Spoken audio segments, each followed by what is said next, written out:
არავისთვის საიდუმლო არ არის, რომ საქართველოს საშინელი სერვისი აქვს. და ამაზე ძალიან ბევრი ადამიანი პასუხობს შემდეგნაირად. არ აქვს მოტივაცია სტავს იმის გამო, რომ დაბალი ხელფასები აქვს.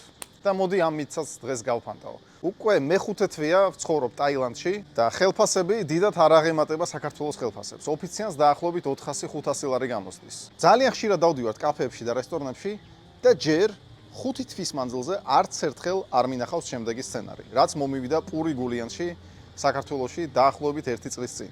ვიჯექი 9 საათი მაგიდასთან, მერე როცა მივედი ოფიციანტთან, გთხოვთ ყურადღება მომაქციეთ თქო.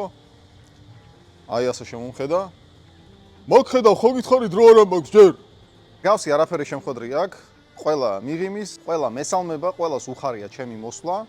აქ საქმე არ არის ხელფასში, აქ საქმე არის მენტალიტეტში და მოთხოვნებში. ქართველები სამწუხაროდ ვითხოვთ იმაზე მეც, ვიდრე შეგვიძლია გავცეთ. ამიტომაც ვართ ისეთ დღეში, როგორშიც ვართ.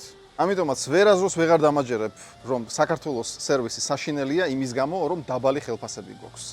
ჯერ შეცვალე მენტალიტეტი, გაეცი უფრო მეტი, ვიდრე შეგიძლია მიიღო და მერე ხელფასიც გექნება უკეთესი და ქვეყანაც აშენდება. წარმატებებს გისურვებ.